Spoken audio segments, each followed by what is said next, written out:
Καλησπέρα σε όλους.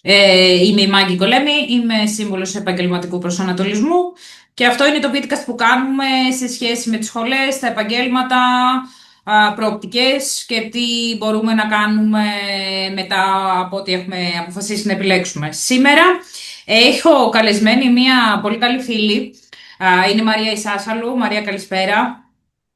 Ε, Καλησπέρα, Μάγκη.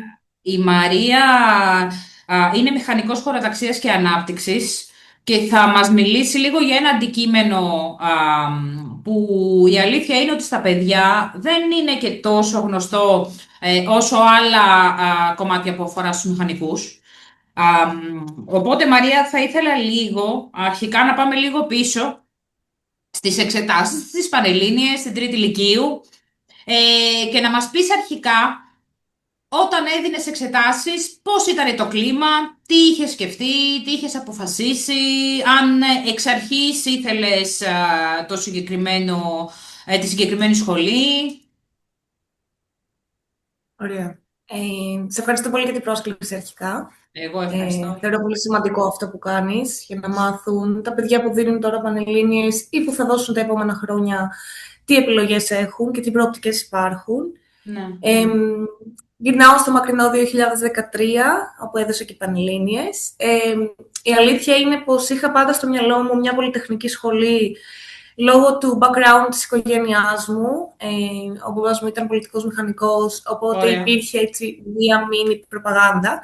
Μμμ. Ε, η αρχική μου στόχευση, η αλήθεια, ήταν να γίνω πολιτικός μηχανικός. Ε, Είχες μιλήσει με τον μπαμπά για το αντικείμενο, σου είχε εξηγήσει, είχες... Η αλήθεια είναι πως δεν μου είχε εξηγήσει πολλά πράγματα, απλά από αυτό που έβλεπα όλα αυτά τα χρόνια πιο μικρή και όσο μεγάλωνα, μπορούσα να καταλάβω κάποια πράγματα. Μου άρεσε η ιδέα να φτιάχνω κτίρια, ας πούμε, και να Μμμ. ξέρω πώς στέκονται τα κτίρια. Ωστόσο, όταν έδωσα Πανελλήνιες, έγραψα λίγο χαμηλότερα από Μμμ. αυτό που περίμενα, οπότε οι επόμενες επιλογές ήταν άλλες πολυτεχνικές σχολές.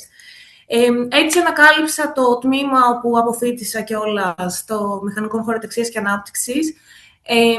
Η αλήθεια είναι επίσης πως με συμβούλεψε και ο μπαμπάς μου, που ήξερε τα αντικείμενα πολύ καλά όλων των μηχανικών, ας πούμε, και μου εξήγησε περί τίνος πρόκειται. Άρα είχες, Ε, είχες έτσι πάρει και πληροφόρηση από έναν άνθρωπο που είναι ήδη μέσα στα επαγγέλματα αυτά, οπότε μπόρεσες κάπως έτσι να τα διακρίνεις.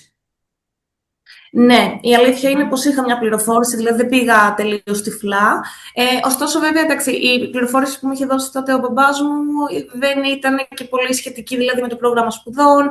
Ε, Μμμ. Μου είχε πει πιο πολύ για τις προοπτικές στην αγορά εργασίας μετέπειτα, όχι Μμμ. τόσο την σχολή καθ' αυτή, τι πραγματεύεται κτλ. Οπότε ήταν λίγο μια ανακάλυψη αυτή η σχολή. Μμμ. Είναι πολυτεχνική σχολή, υπάρχει στο Αριστοτέλειο Πανεπιστήμιο Θεσσαλονίκης και στο Βόλο. Υπάρχουν μόνο 2 σχολές στην Ελλάδα. Είναι μια σχετικά νεοσύστατη σχολή, δηλαδή από το 2000 και έπειτα Ναι. έχει δημιουργηθεί. Πενταετούς φοιτησης, integrated master, Να, φαντάζομαι να, γνωρίζει.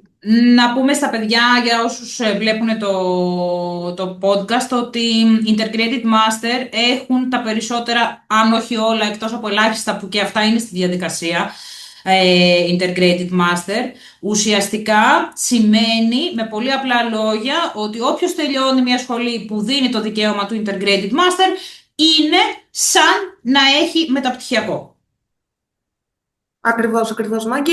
Και αυτό είναι λόγω της πενταετούς φοιτησης και της διπλωματικής και της ερευνητικής. Υπάρχουν 2 εργασίες στο τελευταίο Μμμ. έτος. Οπότε αυτό σου δίνει τη δυνατότητα και ισοδυναμεί με ένα μεταπτυχιακό, το οποίο είναι αναγνωρισμένο με ΕΦΕΚ και Ναι, κατοχυρωμένο. ναι.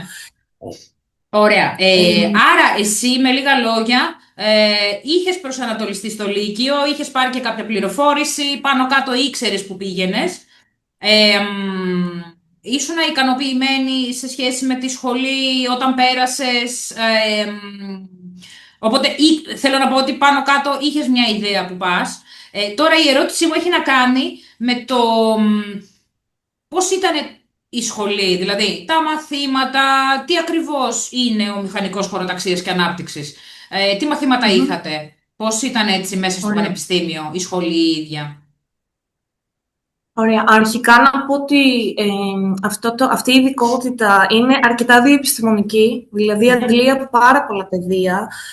Στο κεντρικό της πυρήνα υπάρχει βιωσιμότητα, η οποία βιωσιμότητα συνομιλεί με τρεις πυλώνες, την κοινωνία, το περιβάλλον και την οικονομία, οπότε υπήρχαν μαθήματα από όλες αυτές τις όψεις. Μμμ. Ε, και βασικά εργαστήρια τα οποία ήταν και υποχρεωτικά, όπως ο αστικός σχεδιασμός, ο πολεοδομικός σχεδιασμός και αναπτυξιακά προγράμματα. Αυτά ήταν υποχρεωτικά μαθήματα και μάλιστα ήταν και αλυσίδες, δηλαδή αν δεν περνούσες κάποιο μάθημα, δεν μπορούσες να Δεν μπορούσα να ξεκλειδώσεις πω. επόμενα μαθήματα Μμμ. στα επόμενα έτη και εξάμηνα.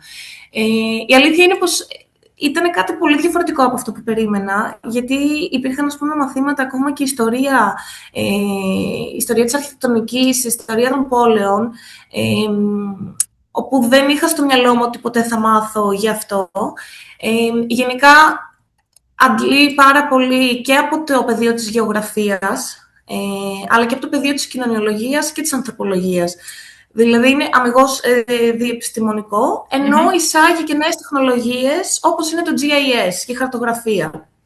Αυτό θες λίγο Ε, έτσι να μας πεις επιγραμματικά για τα παιδιά που δεν έχουν ακούσει καν τον ορισμό, δεν ξέρουν τι είναι? ναι, φυσικά, φυσικά. Μμμ. Θα προσπαθήσω να το πω όσο πιο απλά γίνεται. Ναι, ναι, ναι. Ουσιαστικά το GIS είναι γεωγραφικά πληροφορικά συστήματα, ε, τα οποία μπορούν να σου δώσουν πάρα πολλές πληροφορίες για το χώρο, για την δομή της πόλης. Ε, μπορείς, ουσιαστικά δημιουργείς γεωχωρικά δεδομένα, όπου με βάση αυτά μελετάς ή ερευνάς διάφορα ζητήματα που αφορούν την πόλη και όχι μόνο, και σε μεγαλύτερη κλίμακα, δηλαδή είτε σε περιφέρεια, είτε σε επίπεδο κράτους, είτε σε επίπεδο, ας πούμε, μιας υπήρου. Ωραία. Είναι ένα πάρα πολύ σημαντικό εργαλείο, το οποίο πλέον εξελίσσεται ραγδαία, θα έλεγα, ε, και δίνει και μια δημιουργική δυνατότητα, κατά την άποψή μου, να μελετήσεις πέρα από ζητήματα στο χαρτί Μμμ. και στο ψηφιακό κόσμο. Ε, Ωραία. Υπήρχαν και μαθήματα και σχεδίασης, τεχνικής σχεδίασης, όπως είναι το AutoCAD, Μμμ. που υπάρχουν στις περισσότερες πολυτεχνικές σχολές, αλλά το GIS συγκεκριμένα υπάρχει μόνο στο τμήμα μου και στο τμήμα των τοπογράφων. Ωραία. Δηλαδή, αντλεί και από την τυπογραφία και από την τηλεπισκόπηση και τη γεωδεσία. Κάποια μαθήματα που είναι και πολύ στο μετερίζει των τοπογράφων. Εγώ το βρήκα πάρα πολύ ενδιαφέρον και θεωρώ πως ειδικά το κομμάτι του GIS έχει και πολύ μεγάλη επαγγελματική αποκατάσταση. Θεωρώ ότι δηλαδή πλέον είναι κάτι που το ζητάνε αρκετοί φορείς και από διαφορετικά πεδία, όπως ανέφερα. Μμμ. Ε, Είχε Άλλα το... μαθήματα. Ναι, αυτό. Τα μαθήματα γενικά, ας πούμε, τα παιδιά που θέλουν πολυτεχνικές σχολές, συχνά και στο γραφείο η πρώτη ερώτηση είναι πόσο μαθηματικά έχει, πόσο φυσική έχει. Τέτοια Ναι, μαθήματα έχει το τμήμα. τα τρομακτικά μαθήματα. Ναι, ναι. Θα σας πω, μαθηματικά είχαμε, ναι, τα πρώτα 2 χρόνια και άλγευρα και θεωρία γραφημάτων. Μμμ. Είναι κάτι που δεν το είχαμε κάνει στο σχολείο, οπότε δεν το ξέραμε, το μάθαμε από την αρχή. Και φυσική δεν είχαμε καθόλου. Οπότε όποιος φοβάται τη φυσική Θα ή δεν του μπορούσε. αρέσει μπορεί να επιλέξει, ναι. Και τα μαθηματικά, εντάξει, ήταν σίγουρα πιο ανώτερα από αυτά που μαθαίναμε στο σχολείο, αλλά δεν ήταν κάτι που δεν μπορούσες, ας πούμε, Να το να βγάλεις τα πέρα. λύσεις, ναι, και να το βγάλεις ακριβώς. Ωραία. Οπότε η δομή του προγράμματος είναι 2 με 3 χρόνια σπουδών, μαθήματα κορμού και μετά παίρνεις κάποια κατεύθυνση ή παίρνεις μαθήματα επιλογής. Πώς λειτουργεί ακριβώς? Λοιπόν, ναι, τα πρώτα 4 χρόνια έχεις μαθήματα κορμού, τα Μμμ. οποία είναι υποχρεωτικά σε όλους, και μετά αρχίζουν και εισάγονται μαθήματα επιλογής, όπου έτσι παίρνεις και κατεύθυνση. Υπάρχουν πάρα πολλές κατευθύνσεις, δηλαδή μπορεί κάποιος να επιλέξει από συγκοινωνιακό σχεδιασμό, Μμμ. το οποίο το υποστηρίζει πάρα πολύ και αυτό το τμήμα, από κατεύθυνση γεωγραφίας, από κατεύθυνση κοινωνιολογίας, δηλαδή πώς κοινωνιολογικά ζητήματα εντοπίζονται στο χώρο και πώς μπορούμε να τα ερευνήσουμε και να τα αναδείξουμε. Μμμ. Ε, Και υπήρχε και μια κατεύθυνση για τα αναπτυξιακά προγράμματα. Πώς μαθαίνεις δηλαδή να χτίσεις ένα αναπτυξιακό πρόγραμμα, με ποια δομή, ποιες είναι οι προτεραιότητες, πώς αξιολογείται αυτό το αναπτυξιακό πρόγραμμα. Όταν εννοώ αναπτυξιακό πρόγραμμα, εννοώ τα προγράμματα ΕΣΠΑ, που μπορεί πολλοί να έχουν δει σε διάφορες ταμπέλες. Οπότε ξεκινούσες από την αρχή το σχεδιασμό ενός αναπτυξιακού προγράμματος με βάση τις ανάγκες του χώρου που θα γινόταν αυτό το αναπτυξιακό πρόγραμμα. Δηλαδή, για μένα ανοίγει πάρα πολλές κατευθύνσεις αυτή η σχολή και όπως προείπα σε διάφορα πεδία. Εσύ τι επέλεξες? Εγώ η αλήθεια είναι με εγωίτευσε η κοινωνιολογική προσέγγιση του χώρου, όπου και ακόμα με αυτήν την προσέγγιση ασχολούμαι. Είχα κάνει και μία διπλωματική που κάποιος θα έλεγε ότι από πολυτεχνική σχολή πώς έκανες μια διπλωματική, σχετικά με τις γυναικείες αντιλήψεις για το δημόσιο χώρο και το πώς επιλέγουν οι γυναίκες να βρίσκονται στο δημόσιο χώρο υπό κάποιες προϋποθέσεις. Οπότε ήταν ένα αρκετά κοινωνιολογικό ζήτημα, το οποίο όμως είχε εντύπωση στο χώρο. Και αυτό είναι που μας διαχωρίζει από, ας πούμε, απλούς κοινωνιολόγους. Ωραία. Και τέλειωσες τη σχολή, σου φάνηκε δύσκολο, σου φάνηκε βατή, είχε έτσι, πώς ήτανε Ναι, κοίτα, εντάξει, τα εργαστήρια ήταν αρκετά απαιτητικά. Όταν λέμε εργαστήρια, παιδιά, να ξέρετε ότι εννοούμε εξάμηνα μαθήματα, τα οποία από την αρχή του εξαμήνου διαλέγεις ένα θέμα που θα ερευνήσεις, κυρίως στη Θεσσαλονίκη, επειδή εγώ τότε σπούδασα στη Θεσσαλονίκη, οπότε αυτό ήταν και η περίπτωση μελέτης μας πάντα σε όλες τις εργασίες. Και έβρισκες μία ομάδα, γενικά να πω μια παρένθεση ότι ήταν και πολύ ομαδικό, δηλαδή μαθαίναμε από τα πρώτα έτη πώς να συνεργαζόμαστε σε μία ομάδα και πώς μπορούμε να αντιμετωπίσουμε διάφορες προκλήσεις όσον αφορά το σχεδιασμό. Και μπορώ να πω ότι ήταν από τα καλύτερα και τα πιο επικερδή πράγματα που πήρα από τη σχολή μου, ότι έμαθα από πολύ μικρή να συνεργάζομαι με άλλους ανθρώπους. Οπότε αυτά, ναι, ήταν απαιτητικά, γιατί έπρεπε από την αρχή να παρακολουθείς τα μαθήματα, να σχεδιάζεις, να βρίσκεις λύσεις, και αν δεν περνούσες αυτό το μάθημα, μετά θα έπρεπε να το ξανακάνεις. Δηλαδή, αυτό ήταν το πιο δύσκολο κομμάτι, αλλά για μένα ήταν και το πιο δημιουργικό. Ωραία. Οπότε εσύ τελειώνοντας, πώς εξελίχθηκε η πορεία σου? Εγώ τελείωσα στα 5,5 χρόνια και με σχετικά καλό βαθμό πτυχίου. Έκανα μία παύση και πήγα στην Ιταλία για μια πρακτική σχετική. Πάνω στο αντικείμενο.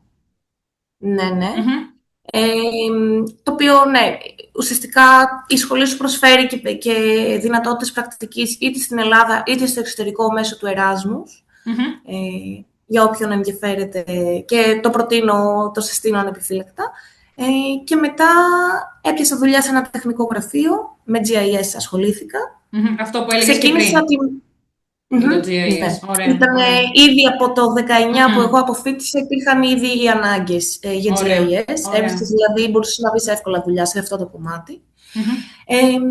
Μετά το εξέλιξα με ένα μεταπτυχιακό στο Εθνικό Μετσόβιο Πολυτεχνείο, στην πολεοδομία και χωροταξία, το οποίο ήταν και δωρεάν, ίσως είναι και από τα μόνο δωρεάν μεταπτυχιακά που υπάρχουν στην Ελλάδα αυτή τη στιγμή. Που το αντικείμενο του ουσιαστικά εμβάθυνα Αυτό είχε, με τι είχε να κάνει το αντικείμενο? Ήταν πολεοδομία και χωροταξία, οπότε εμβάθυνα ουσιαστικά σε μαθήματα που είχα ήδη τη γνώση από το προπτυχιακό. Να πω ότι είναι σχολή τμήμα της αρχιτεκτονικής στο Μετσόβιο, οπότε μπαίνει πολύ στο επίκεντρο η πόλη. Και ο σχεδιασμός. Και γι' αυτό... Ναι, και γι' αυτό μάλιστα οι περισσότεροι συμφοιτητές μου ήταν οι αρχιτέκτονες σε πολιτική μηχανική. Δηλαδή είναι μια κατεύθυνση που την παίρνουν κυρίως τέτοια επαγγέλματα, αρχιτέκτονες και πολιτική μηχανική, γιατί ουσιαστικά σε βάζει σε μια λογική να σκεφτείς σε μεγαλύτερη κλίμακα, σχεδιασμό μεγαλύτερης κλίμακας. Δηλαδή δεν φτιάχνω μόνο ένα σπίτι, φτιάχνω ένα πάρκο, φτιάχνω μια γειτονιά, φτιάχνω μια περιοχή. Γιατί θα τη φτιάξω εκεί, με ποιους παράγοντες κτλ. Από το Εθνικό Μετσόβιο Πολυτεχνείο αποφοίτησα μετά από 2 χρόνια.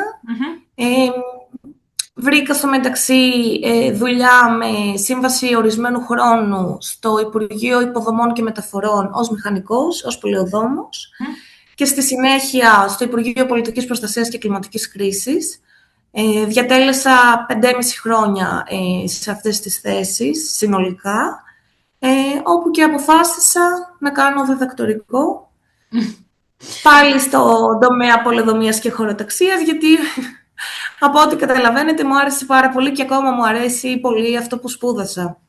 Ωραία. Να σε ρωτήσω κάτι. Άρα, καταλαβαίνω ότι μιλάμε με έναν άνθρωπο που είχε το προφίλ του σπουδάζω και παράλληλα έχω τη δουλειά μου που είναι πάνω στο αντικείμενό μου. Είναι ένα αντικείμενο που μου αρέσει πάρα πολύ, οπότε δεν είναι ότι ψάχνω να βρω τι άλλο μπορώ να κάνω. Η εμπειρία σου από τον ιδιωτικό τομέα και τον δημόσιο τομέα πώς ήτανε? Για να αρχίσουμε λίγο να λέμε και στα παιδιά τις προοπτικές. Τι μπορώ να κάνω μετά από αυτή τη σχολή, τι ακριβώς έκανες, ας πούμε, για παράδειγμα, στα Υπουργεία ε, και πώς ήταν έτσι Ωραία. όλο το κομμάτι αυτό το εργασιακό. Ναι, ναι, καταλαβαίνω. Εντάξει, να πω στα παιδιά ότι ο ιδιωτικός τομέας με τον δημόσιο τομέα είναι 2 πολύ διαφορετικά πράγματα, Μμμ. τουλάχιστον στην Ελλάδα, έτσι πώς λειτουργούν στην Ελλάδα. Στον ιδιωτικό τομέα ήταν αμιγώς τεχνική δουλειά, δηλαδή το 8ωρό μου ήταν GIS και μόνο. Δηλαδή θέλω να πω ότι δεν έκανα και άλλα πράγματα, ήταν εστιασμένο σε αυτό. Στο δημόσιο, από την άλλη, ήταν πολύ διαφορετικές οι αρμοδιότητες μου ως μηχανικός, καθώς μπήκα και στον σχεδιασμό των επίσημων πολιτικών αποκατάστασης από φυσικές καταστροφές. Θα πω μετά ακριβώς ποια ήταν η δουλειά μου. Και πολύ στην διοικητική, ας πούμε, πλευρά των πραγμάτων, πολλή νομοθεσία, όπου στον ιδιωτικό τομέα δεν είχα την δυνατότητα να μάθω. Δηλαδή για τον ΟΚ, τον κανονισμό, τον οικοδομικό που έχουμε στην Ελλάδα και άλλα πολλά. Και μπορώ να πω ότι στον δημόσιο τομέα είχα πολύ μεγαλύτερη ευθύνη, γιατί υπέγραφα ως μηχανικός. Κάτι που στον ιδιωτικό δεν το είχα, γιατί ήμουνα junior, ας πούμε, επίπεδο. Άρα φαντάζομαι ότι αν συνέχιζα εκεί τη δουλειά θα ερχόταν και αυτή η ευθύνη, απλά στο δημόσιο ήρθε πιο γρήγορα. Θες να μας πεις έτσι πολύ γρήγορα τι σημαίνει ευθύνη ενός μηχανικού, για να ξέρουν και τα παιδιά ότι σπουδάζω μηχανικός και έχω την ευθύνη για το χ πράγμα? Δεν είναι έτσι και το πιο απλό πράγμα στον κόσμο, ότι θα πρέπει να έχεις προσοχή στη λεπτομέρεια, πρέπει να είσαι, να γνωρίζεις το αντικείμενό σου. Στη δική σου την περίπτωση πώς σου φάνηκε αυτό το κομμάτι της ευθύνης? Θα σου πω, ήταν από τα πιο δύσκολα πράγματα που αντιμετώπισα. Γιατί η αλήθεια είναι, χωρίς να έχω πολύ μεγάλη εμπειρία, κλήθηκα να έχω πολύ μεγάλες ευθύνες, το οποίο είναι λίγο δυσανάλογο. Η μεγαλύτερη ευθύνη που είχα εγώ στην προκειμένη περίπτωση στο δημόσιο ήταν ότι έπρεπε να υπογράψω αυτοψίες που εγώ ίδια έκανα σε κτίρια που είχαν βλάβες από φυσικές καταστροφές. Από σεισμούς, από πλημμύρες, από πυρκαγιές. Οπότε εγώ είχα την ευθύνη σαν μηχανικός, μαζί με έναν συνάδελφο συνήθως, να πούμε στον κόσμο που μένει σε αυτά τα σπίτια ότι είναι ok να κατοικηθούν ή δεν είναι ok να κατοικηθούν και πρέπει είτε να γκρεμιστούν είτε πρέπει να γίνουν κάποιες επισκευές. Οπότε καταλαβαίνω ότι η ευθύνη ήταν πολύ μεγάλη. Να πει σε κάποιον αν είναι ασφαλές το σπίτι του για να το κατοικήσει. Ή όχι, ας πούμε, ναι. Ναι. Αυτή ήταν η ιδιαιτερότητα βέβαια στη δική μου περίπτωση, με βάση την εμπειρία μου και στα 2 υπουργεία, αλλά και από άλλους συναδέλφους μηχανικούς που ξέρω που δουλεύουν στο δημόσιο τομέα. Υπάρχει πάντα αυτή η ευθύνη, ότι πρέπει να βάλεις την υπογραφή σου για κάτι και να είσαι σίγουρος γι' αυτό. Γι' αυτό που υπογράφεις. Ναι, η αλήθεια είναι πως νομίζω πως για όλοι την οι μηχανικοί, ναι. Και οι πολιτικοί μηχανικοί, αν ας πούμε χτίσουν ένα σπίτι και υπογράψουν ότι ναι, μπορείς να πας να μείνεις, θα πρέπει να γνωρίζουν ότι είναι και μια ευθύνη μάλλον η οποία τους ακολουθεί για πολλά χρόνια. Σας ακολουθεί μάλλον για πολλά χρόνια. Δεν είναι ότι υπέγραψα τώρα, πήγε, έμεινε κάποιος και αν σε 10 χρόνια αυτό το σπίτι πέσει, όλα καλά. Ναι.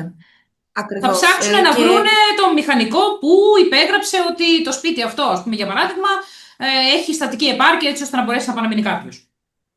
Ακριβώς. Και δεν θέλω να τρομάξω καθόλου, Όχι, απλά όχι, θέλω απλώς να το υπάρχει. γνωρίσουν τα παιδιά, Ακριβώς, ακριβώς. ότι όντως υπάρχουν, ας πούμε, περιπτώσεις που κάποιοι μηχανικοί κάνανε λάθος εκτίμηση και όντως αυτό που λες, Μάκη, τους ακολουθεί και μετά από 10 χρόνια και μπορεί να έχουν και κάποιο δικαστήριο. Μμμ, Ειδικά στον δημόσιο τομέα, όχι ότι αυτό δεν ισχύει και δεν εφαρμόζεται και στον ιδιωτικό τομέα. Απλά ναι, είναι μια δουλειά με μεγάλη ευθύνη. μμμ. Αλλά και μεγάλη δημιουργικότητα και μεγάλη, τουλάχιστον για τη δική μου, ας πούμε, εμπειρία μπορώ να μιλήσω, ότι νιώθεις ότι είσαι πολύ χρήσιμος σε αυτό που κάνεις και ότι είναι ένα λειτουργήμα να Μμμ. λες στον κόσμο αν είναι ασφαλές στο σπίτι του.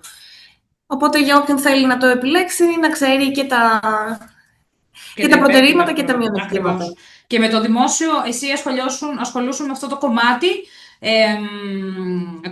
Έκανες αυτοψίες, μας είπες, σε κτίρια που είχαν έτσι θέματα μετά από κάποια φυσική Βλάβες. καταστροφή, βλάβη, ναι.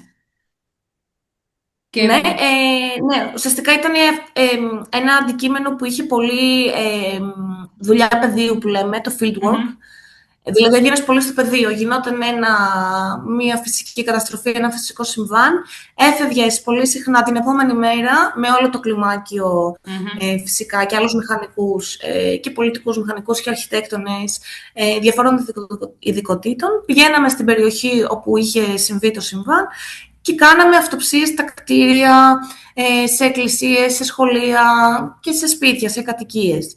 Αφού τελείωνε το fieldwork, επιστρέφαμε στο γραφείο, ψηφιοποιούσαμε αυτές τις αυτοψίες, γιατί ακόμα, εντάξει, στην Ελλάδα είμαστε λίγο πίσω σε κάποια μμμ. συστήματα, ήταν έγχαρτες οι αυτοψίες. Ψηφιοποιούσαμε αυτά λοιπόν τα στοιχεία και μετά προχωρούσαμε στην αποζημίωση. Δηλαδή, σαν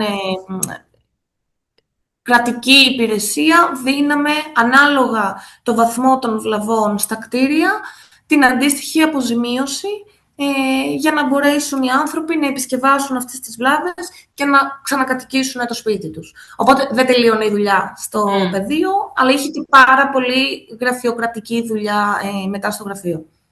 Ωραία. Και στο δημόσιο, στα Υπουργεία, βρίσκεις ακόμα, είσαι ακόμα σε αυτή την υπηρεσία τώρα, γιατί μας είπες για διδακτορικό. Το κάνεις Μμμ. παράλληλα, πώς έχει κυλήσει όλο αυτό και όλη Ναι. αυτή Η η αλήθεια είναι ότι εμπειρία. ξεκίνησα να κάνω παράλληλα το διδακτορικό μου μαζί με την full-time δουλειά, Μμμ, που ήταν πενθήμερο 8ωρο, αυτό εννοώ full-time.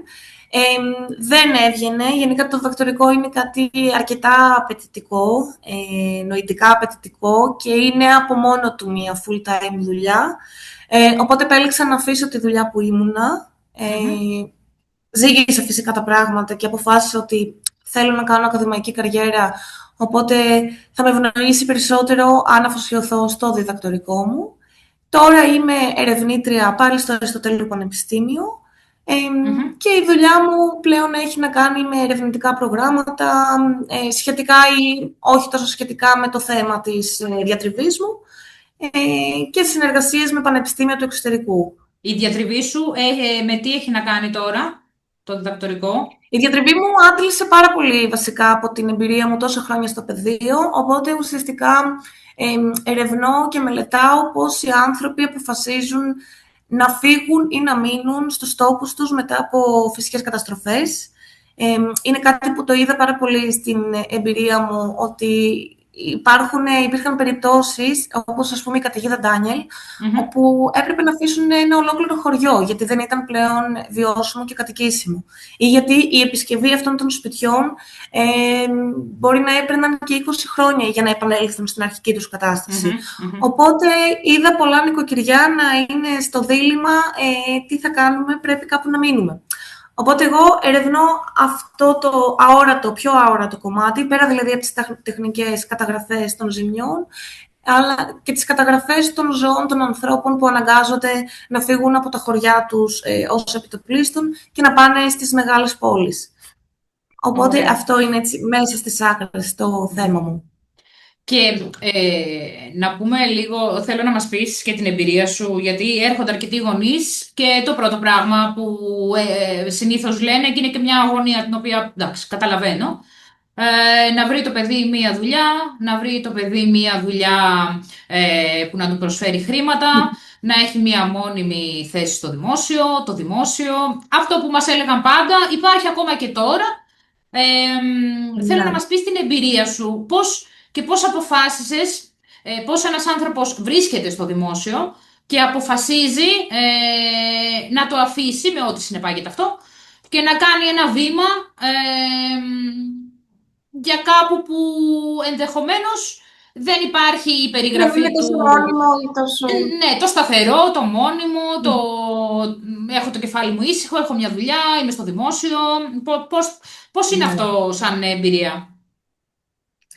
Λοιπόν, να πω αρχικά ότι ναι, ακόμα στην Ελλάδα έχουμε αυτό το mentality, την νοοτροπία ότι το δημόσιο είναι το καλύτερο πράγμα που μπορεί να μας συμβεί. Μμμ. Ε, Διαχρονικά θα πω, τα τελευταία δηλαδή, από το 1980 και μετά υπάρχει αυτή η νοοτροπία και είμαστε και μια χώρα νομίζω με πολύ μεγάλο ποσοστό δημόσιων υπαλλήλων. Μμμ. Ωστόσο, πλέον στις νέες γενιές θεωρώ και από την εμπειρία μου ότι το δημόσιο είναι μια καλή περίπτωση με την έννοια ότι ό,τι και να γίνει θα τελειώσει το 8ωρό σου, δηλαδή αυτό τηρείται με συνέπεια. Ενώ στον ιδιωτικό τομέα να πω ότι αν έχεις μια δουλειά που πρέπει να παραδώσεις, μπορεί να δουλέψεις και 12 ώρες και 13 ώρες μέχρι να παραδώσεις. Μμμ. Δεν υπάρχει δηλαδή ακριβώς το ωράριο. Οπότε είναι μια βασική διαφορά. Από την άλλη, ε, το δημόσιο δυστυχώς επειδή είναι λίγο ακόμα στα παλιά πρότυπα, λειτουργεί με βάση παλιά πρότυπα, δεν θεωρώ πως μπορείς να εξασκήσεις απόλυτα την ειδικότητά σου. Δεν έχεις δηλαδή ευκαιρίες να είσαι όντως μηχανικός. Η πλειοψηφία δηλαδή της δουλειάς που και εγώ έκανα και στα δύο υπουργεία ήταν πιο διοικητική. Δηλαδή έχεις πάρα πολύ να κάνεις με τη γραφειοκρατία. Οπότε αυτομάτως χάνεις ένα δημιουργικό κομμάτι που έχεις ως Μμμ. μηχανικός να σχεδιάζεις και να δίνεις λύσεις. Οπότε το θυσιάζεις Και αυτό για την ασφάλεια. το θυσιάζεις για την ασφάλεια και την μονιμότητα. Και το άλλο αρνητικό είναι οι απολαβές. Μμμ. Δηλαδή, στο δημόσιο υπάρχουν μισθολογικά κλιμάκια, έτσι λέγονται, Μμμ. τα οποία μπορείς να ανέβεις σε ένα μισθολογικό κλιμάκιο κάθε 2 χρόνια.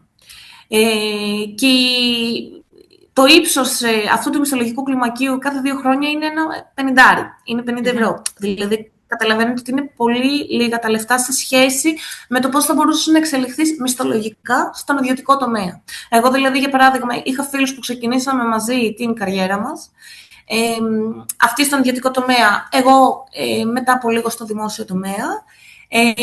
Έφτασε σε ένα σημείο να παίρνω 1.050 ευρώ και με μεταπτυχιακό, το οποίο σε ανεβάζει 2 μισθολογικά κλιμάκια. Μμμ. Και αντίστοιχα, φίλοι μου στον ιδιωτικό τομέα φτάσανε, ας πούμε, τώρα πολύ Χοντρικά.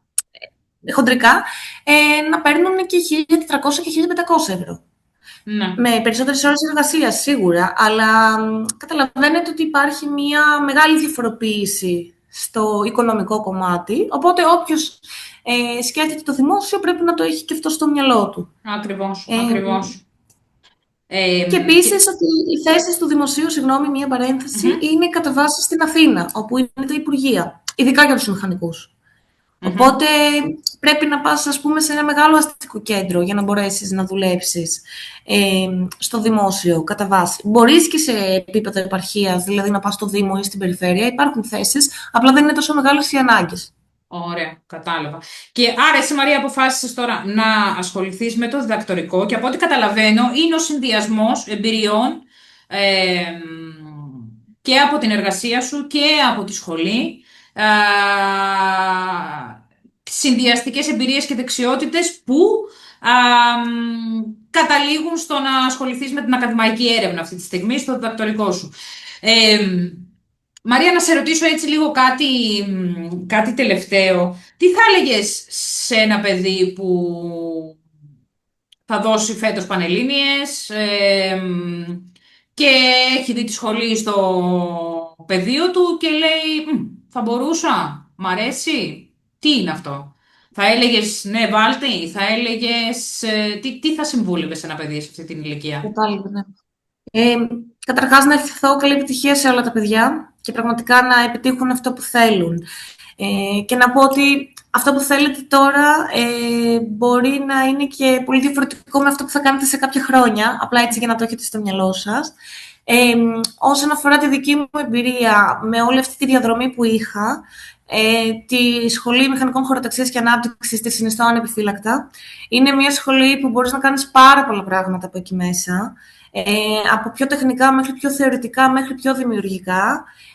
Είναι μια σχολή που είναι σχετικά εύκολη προσβάσιμη, δηλαδή δεν είναι τόσο υψηλά τα μόρια της όπως είναι, ας πούμε, ο πολιτικός μηχανικός ή ο τοπογράφος. Ωστόσο όμως έχεις και πολλά περιθώρια μετά εξέλιξης στην αγορά εργασίας. Οπότε όποιος το σκέφτεται, υπάρχουν πλέον και τα προγράμματα σπουδών αναρτημένα στα site είτε του Αριστοτελείου Πανεπιστημίου Θεσσαλονίκης είτε του Πανεπιστημίου της Πολυτεχνικής Σχολής του Βόλου. Οπότε πλέον μπορείτε να δείτε και πολύ λεπτομερώς ποια μαθήματα θα έχετε, τι προοπτικές υπάρχουν, νομίζω υπάρχουν και σε κάποιες ιστοσελίδες κάποια πράγματα. Και του συνιστώ ανεπιφύλακτα για όποιον ενδιαφέρεται να ασχοληθεί με τέτοια ζητήματα. Ωραία, ωραία. Μαρία, σε ευχαριστώ πάρα πολύ. Εύχομαι καλή συνέχεια στην έρευνά σου, στην ακαδημαϊκή σου πορεία.